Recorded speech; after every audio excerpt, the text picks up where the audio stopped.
Hello everyone, welcome to Humanitas. And today we are going to talk about how you can utilize and maximize your gap days for political science examination. अब मैं पहले एक चीज clear कर दूं कि ये जो गैप डेज की स्ट्रैटेजी है, यहाँ पे मैं आपको गैप डेज के लिए डे बाय डे रूटीन नहीं देने। It is very flexible. चाहे आपका इकोनॉमिक्स का एग्जाम हो, उसके बाद आप प्रिपरेशन स्टार्ट करें, चाहे आपका हिंदी होम साइंस का एग्जाम हो, उसके बाद आप प्रिपरेशन स्टार्ट करें, जब भी करना चाहें आप तब कर सकते हो, because this is not time bound. आप इसमें से पिक एंड चूज करके जो चीज आपको लगती है सही वो आप अपना के अपनी स्ट्रेटेजी को बेटर कर सकते हैं और अपनी प्रिपरेशन को और इफेक्टिव कर सकते हैं। सो कुछ काफी इंपॉर्टेंट चीजें जिनके बारे में मुझे बात करनी है for your gap days strategy, quickly and clearly समझाने की कोशिश करूंगा। Let's begin.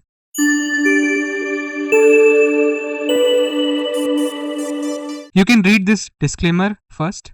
Let's start. तो पहले हम लोग डिस्कस करने वाले पेपर पैटर्न को। मैं पहले ही बता दूं कि इस वीडियो में हम लोग एग्जाम के बारे में बात करेंगे। हम एग्जाम के पर्सपेक्टिव से आप कैसे अपनी स्टडी को एनहांस कर सकते हैं। एंड इस टाइम पे जो गैप डेज हैं, यहाँ पे आप नॉर्मली चैप्टर्स को रट्टा नहीं मारने वाले, फिर समझने की कोशिश नहीं करने वाले। मैं ये मान के चल रहा हूँ कि आप ऑलरेडी 1-2 बार 3 बार 4 बार रिवीजन कर चुके हैं। नहीं किया है तो आप करेंगे। मैं यहाँ पे रिटेंशन या फिर किस तरह से हमें एनसीईआरटी पढ़नी है उसकी बात नहीं करने वाला। अगर आपको जानना है कि आप किस तरह से एनसीईआरटी पढ़ सकते हो इन गैप डेज में अच्छे से effectively, so you can click on this video. I button पे आ रही होगी। बट क्योंकि एग्जाम आने वाले हैं तो हम लोग पेपर की बात करेंगे, हमें एग्जाम अच्छे से कैसे करना है और एग्जाम के अकॉर्डिंग हमें कैसे अच्छी प्रिपरेशन करनी है उसकी हम बात करेंगे। सो पहले समझ लेते हैं पेपर पैटर्न को। जिन बच्चों ने अपने दिमाग में बसा लिया पेपर पैटर्न वो तो बहुत ही अच्छा कर रहे हैं, बट जिनने नहीं किया है वो मेरे साथ इस पेपर पैटर्न को समझो और आज से लेकर के आपको पेपर के दिन तक इस पेपर पैटर्न को दिमाग में सेटल कर लेना है कि आप भूलो नहीं कि हाँ पहले 12 एमसीक्यूज आएंगे, फिर ये 2 मार्कर के 6 क्वेश्चन आएंगे। इस तरह से आपको पूरा पता होना चाहिए।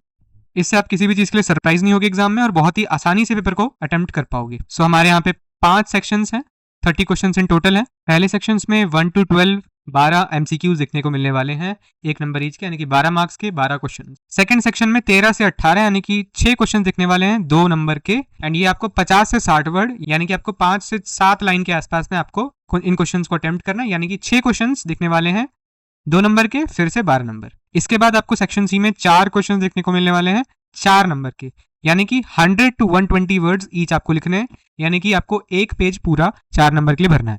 एंड यहाँ पे 5 क्वेश्चन हैं, दैट मीन्स 20 नंबर। इसके बाद आपको अगले सेक्शन में देखने को मिलने वाले हैं 3 तरह के क्वेश्चंस।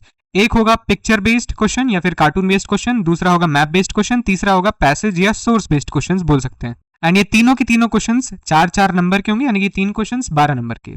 इसके बाद अगला सेक्शन, लास्ट सेक्शन होगा लॉन्ग आंसर टाइप क्वेश्चंस का, जहां पे आपको 170 से 180 वर्ड्स तक लिखने हैं, यानी कि आपको 2 कंप्लीट पेजेस ऑलमोस्ट भरने हैं। एंड ये 4 क्वेश्चंस होंगे 6 नंबर के। हर क्वेश्चन में ऑप्शन होगा, तो ये 24 मार्क्स बनते हैं। अब यहाँ पे आप एक भी चीज को इग्नोर नहीं कर सकते हो। एमसीक्यूज भी उतने इंपॉर्टेंट है जितना एक लॉन्ग आंसर, और एक लॉन्ग आंसर भी उतना इंपॉर्टेंट है जितना एक कार्टून बेस्ड या मैप बेस्ड क्वेश्चन।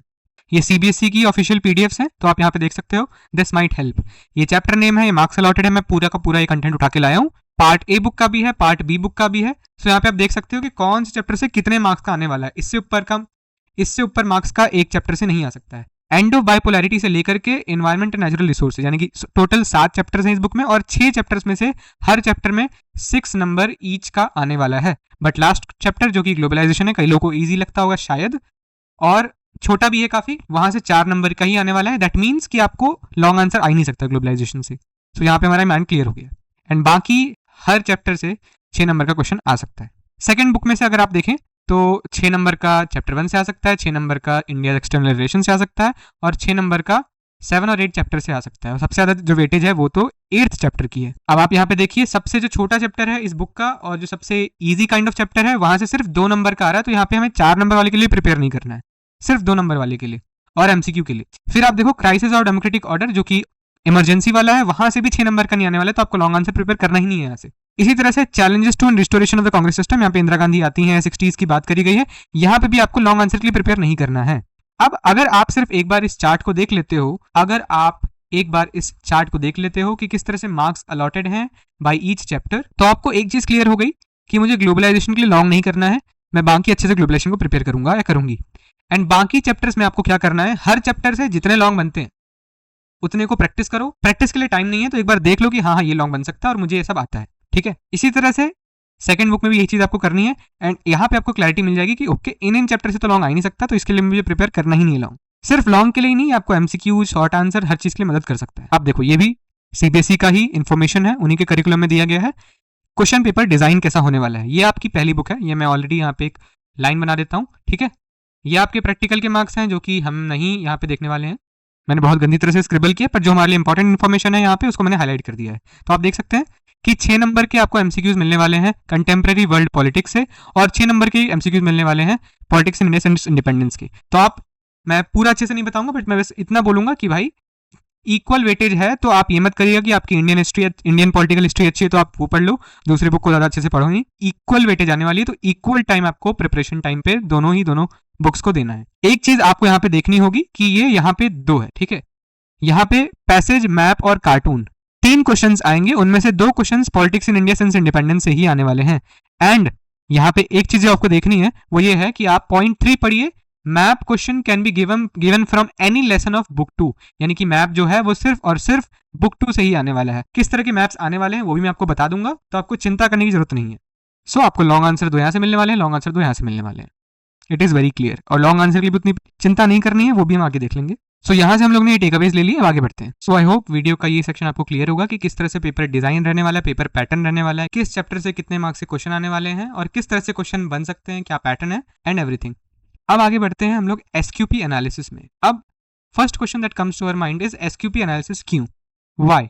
एसक्यूपी एनालिसिस इसलिए क्योंकि ये 3 चीजों में मदद करता है। पहली बात कि आपका पेपर पैटर्न कैसा है, वो ऑलरेडी हम देख चुके हैं।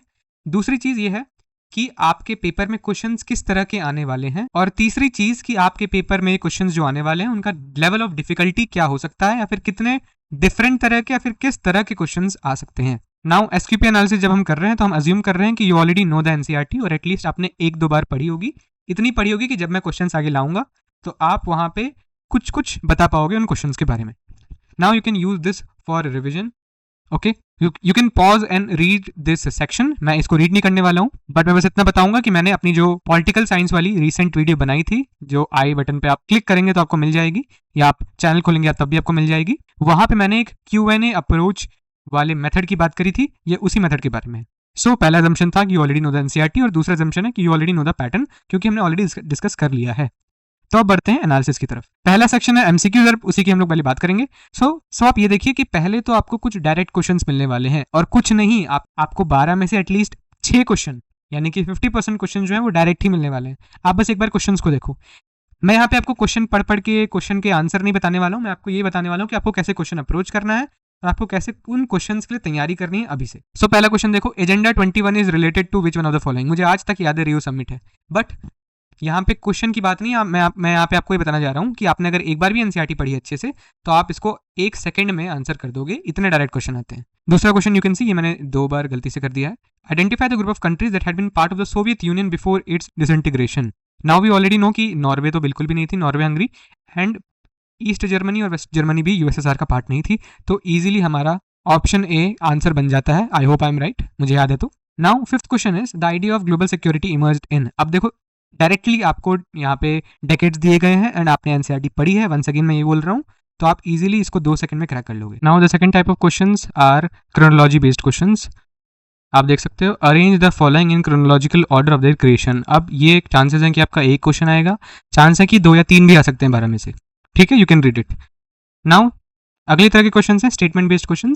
अब एक चीज मैं बहुत ही क्लियर कर देना चाहता हूँ कि जो स्टेटमेंट आने वाले हैं 95% टाइम्स स्टेटमेंट 1 स्टेटमेंट 2 दोनों ही जो ट्रू है वो एनसीईआरटी की ही लाइन होगी, जो फॉल्स स्टेटमेंट है वो भी एनसीईआरटी की लाइन होगी, बस वहां पे थोड़ा सा स्टेटमेंट 1-2 वर्ड पे डिफरेंट होगा। So the only way to crack statement based questions with 100% accuracy is to read NCERT sincerely. Next type of question, match the following. और मैच द फॉलोइंग इस तरह की आएगी, आपको 4-5 लीडर्स के नेम दे दी जाएंगे, आपको पार्टीज मैच करनी होगी, आपको कुछ डेट दे दी जाएगी, उसको आपको लीडर्स या फिर किसी और इवेंट से मैच करना होगा। इस तरह का मैच द फॉलोइंग आएगा। सो मैंने आपको 4 तरह के क्वेश्चंस बताए हैं, and there is a 99% chance कि आपको इन्हीं 4 तरह के क्वेश्चंस बस देखने को मिलने वाले हैं, और किसी तरह के क्वेश्चन शायद देखने को ना मिले। सो मेक श्योर कि आप इन 4 तरह के क्वेश्चंस को अटेम्प्ट करके ही एसक्यूपीज में या पीवाईक्यूज में अपना फाइनल एग्जाम अटेम्प्ट करो। नेक्स्ट है 2 मार्कर क्वेश्चंस, जो कि 6 क्वेश्चंस आने वाले हैं 2 नंबर के, एंड यहाँ पे आप क्वेश्चंस देख सकते हो बस एक बार। Explain the process of democratization in Maldives, छोटा सा टॉपिक है। अगला है 2 forms of cooperative society, traditional notion में कौन कौन सी होती हैं, ठीक है, सिक्योरिटी वाली चैप्टर का आ गया। अगला है मंडल कमीशन क्या था, ये नहीं पूछा गया। मंडल कमीशन को अपॉइंट क्यों किया गया था ये पूछा गया है, यह भी आपको पता है। एक्सप्लेन द रीजन, छोटा सा question. Explain the meaning of global poverty. Global poverty क्या होती है, बहुत क्लियरली लिखा है बुक में, ये देख सकते हैं। What is the difference between one party dominance and one party system. ये भी बहुत सिंपल सा और इजी सा क्वेश्चन है, and then 13th is early initiatives जो प्लानिंग कमीशन ने लिए थे न्यू इंडिया को बिल्ड करने के लिए, वो क्या थे, ये भी आपको चैप्टर में दिया गया है। अब यहाँ से हम क्या टेक अवेज ले सकते हैं, यहाँ पे हम क्या एनालाइज कर सकते हैं। पहली बात तो ये है, आपको यहाँ पे 6 क्वेश्चन देखने को मिल रहे हैं। अब in majority of the cases 6 में से आपको 4 या 5, ठीक है, 6 में से आपको 4 या 5 क्वेश्चन ऐसे दिखेंगे जो कि आपको आते ही होंगे अगर आपने हर टॉपिक को सिंसियरली पढ़ा है। एंड इन सम केसेस आपको 6 में से 6 या 5 में से 6 भी आते होंगे, बट उनमें से 1 या 2 क्वेश्चन आपको ऐसे दिख सकते हैं जो कि इस तरह के क्वेश्चन होंगे, वो इस तरह के टॉपिक से होंगे जो कि आपको उतना इंपॉर्टेंट नहीं लगता है, बट उस टॉपिक से आ गए।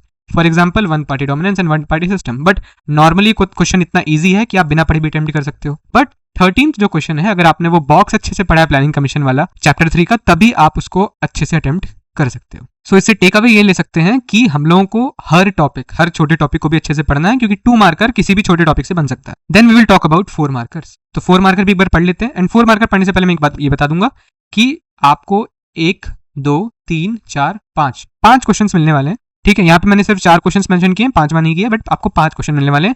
And there is a high chance कि आपको उन 5 में से 2 क्वेश्चंस में ऐसे ऑप्शन मिलने वाला है। बट द थिंग इज कि आपको ऑप्शन अगर ऐसे आंसर में मिलता है जो आपको ऑलरेडी आता है तो कोई फायदा नहीं है। अगर आपको दोनों आते हैं, मान लीजिए आपको 20 वाला नहीं आता था बट 21 का ए भी आता था और बी आता था, तो कोई फर्क नहीं पड़ता है ना। दैट मीन्स कि यहाँ पे जो और है, यानी कि ऑप्शनल वाला है, उसकी इंपॉर्टेंस उतनी ज्यादा नहीं रह जाती है, बिकॉज कोई भी ऐसा क्वेश्चन आ सकता है जिसमें आपको ऑप्शन नहीं है।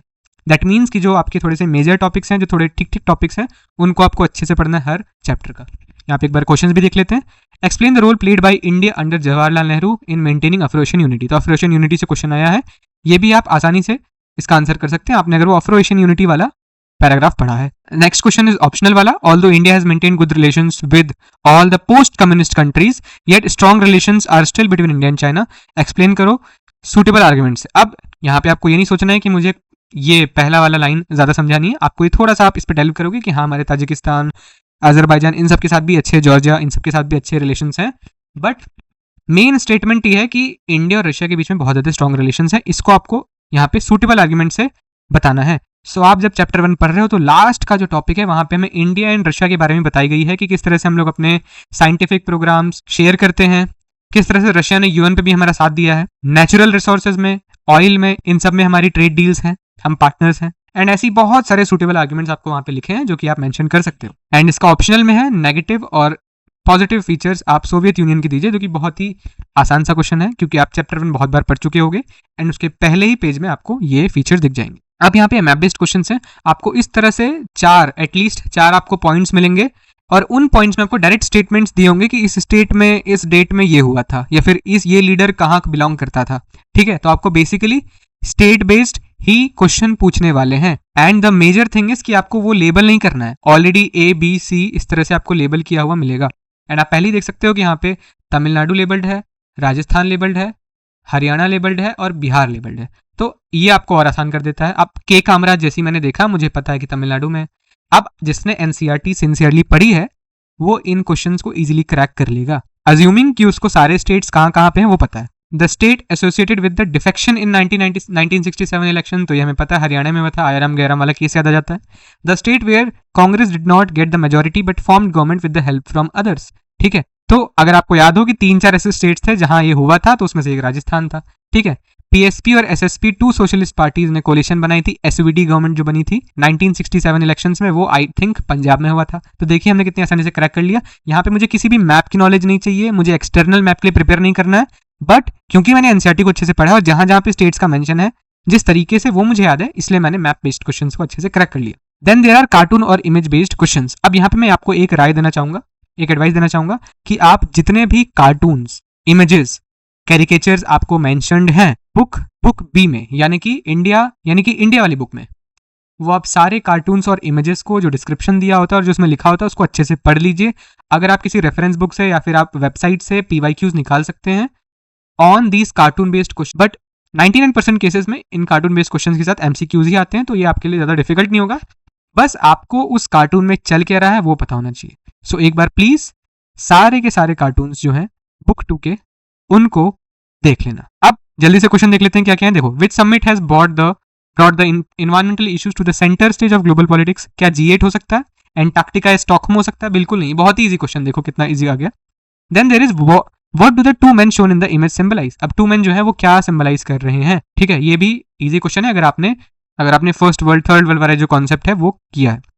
What these two men are trying to say, अगर आपने इमेज को अच्छे से देखा है क्या वहां पे चल रहा है तो आप समझ जाओगे। देन अगला है द ग्लोबल नॉर्थ। अब आप एक बार क्वेश्चन भी देखिए, ठीक है, यहाँ पे क्या लिखा है कि टू सेव द प्लेनेट, ठीक है, आपको क्लियरली लिखा है, और यहाँ पे क्या लिखा है, अर्थ का ऑप्शन दिया है, ठीक है, I will not say anything.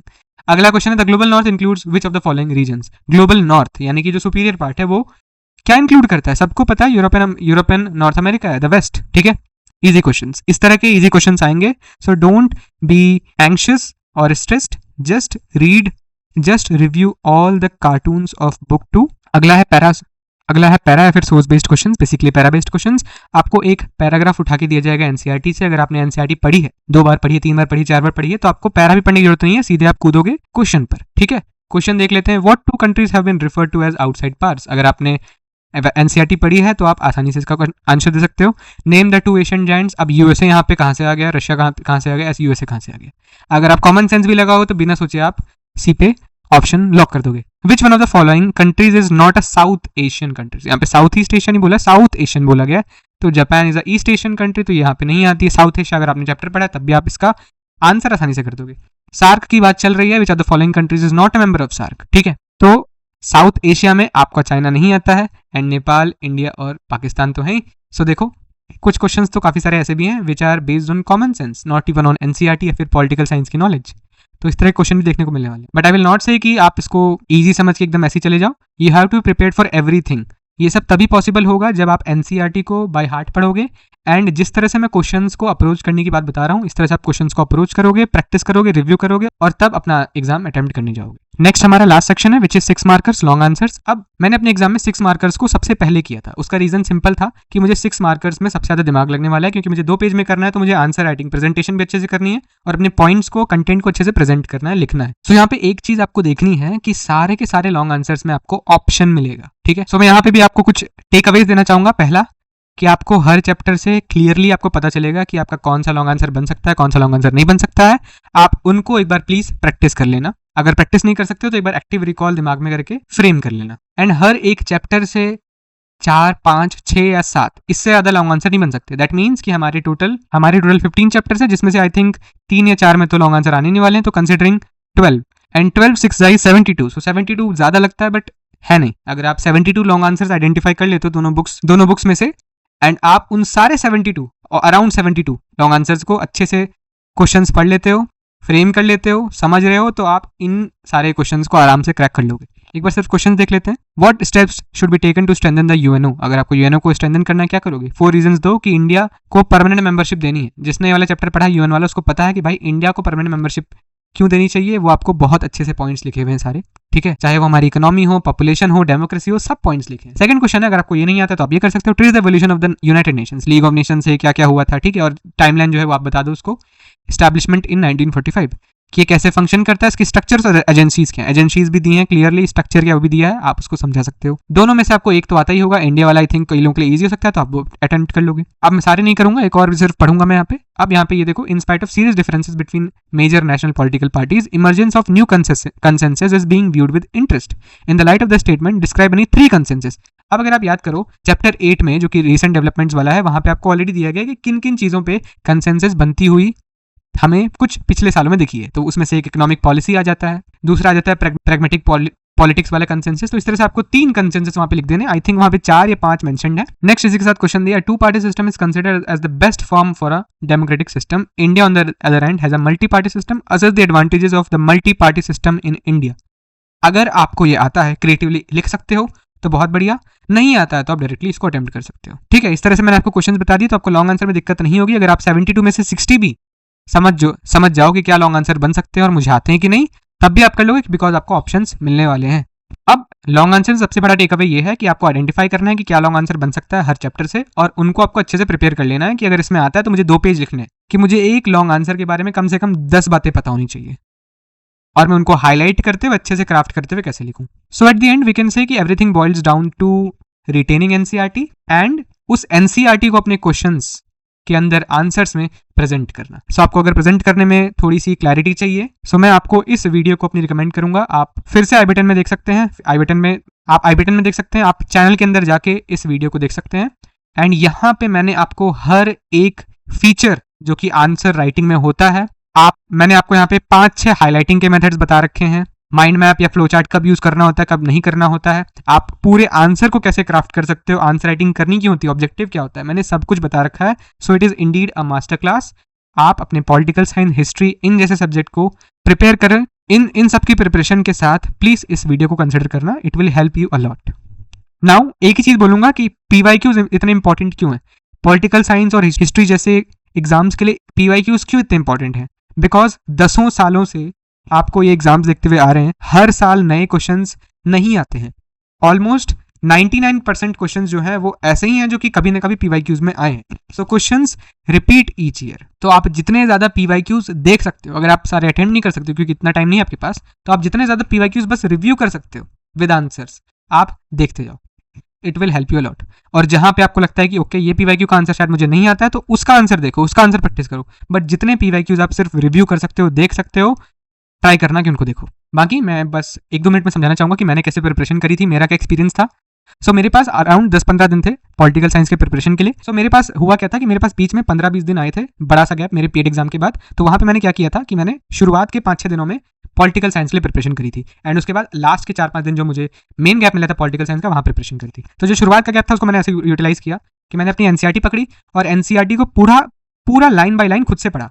मैं ऐसे पढ़ता था कि मैं अपने आप को पढ़ाता था कि ओके कि मैं इवेंट बाय इवेंट अपने आप को समझा रहा हूँ, पढ़ा रहा हूँ और वैसे पढ़ रहा हूँ। जब मैं एक चैप्टर पढ़ लेता था उसके बाद मैं एक चीट शीट बनाता था। चीट शीट में क्या होता था कि पूरा का पूरा जो चैप्टर है वो 5-6 क्वेश्चन में मैं कवर कर लेता था। ठीक है, जैसे चैलेंजेस ऑफ नेशन बिल्डिंग है तो उसमें सारे टॉपिक्स जो हैं उनको लॉन्ग क्वेश्चन में बदल के 5-6 क्वेश्चन में वो चीट शीट बना ली। एंड फिर हर एक चैप्टर के कंप्लीट होने के बाद उन चीट शीट्स को उठाता था और हर एक क्वेश्चन खुद से पूछता था, और मैं एक्टिवली रिकॉल करके बोल के आंसर को पूरा प्रेजेंटेशन के फॉर्म में बोल के अपने आप को याद दिलाता था। जहां पे अगर मैं किसी क्वेश्चन में अटक गया, मैं उस क्वेश्चन के लिए देखता था। एंड बाकी मैंने यही फॉर्मूला सारे के सारे चैप्टर्स पे अपनाया है, एंड ऑलमोस्ट मैंने 99.99% पॉलिटिकल साइंस की जो एनसीईआरटी है उसको रिटेन किया है ऐसे। एंड बाकी जो मेरा सेकंड गैप था, जो मेरा मेन गैप था पॉलिटिकल साइंस का, वहां पे मैं जितने भी पीवाईक्यूज देख सकता हूं मैंने वो पीवाईक्यूज देखे, कुछ पीवाईक्यूज अटेम्प्ट किए और अच्छे से वन शॉट्स देख के ये सब चीजें कर करके रिविजन किया है। So this has been my process, my experience. And या मुझे लगा कि चीट शीट्स जो है वो आपको भी बहुत मदद कर सकती हैं just for the sake of revision, क्योंकि पॉलिटिकल साइंस में retaining the content, retaining the NCERT is the number 1 thing. And इसलिए मैंने रेडिट पे पोस्ट किए हैं चीट शीट्स सारे के सारे चैप्टर के जो कि मैंने बनाए थे। आपको कोई एफर्ट नहीं करना है, बस आप उन चीट शीट्स की इमेजेस यूज करो और एक्टिव रिकॉल खुद से करो। Link is in the description. So that was it for the video. I hope कि आपको इससे हेल्प मिली होगी, आपको क्लैरिटी मिली होगी, कैसे आपको क्वेश्चंस को अप्रोच करना है, कैसे आपको इन दिनों को अप्रोच करना है, वो पता चला होगा। So all the best for your political science exam and thanks for watching.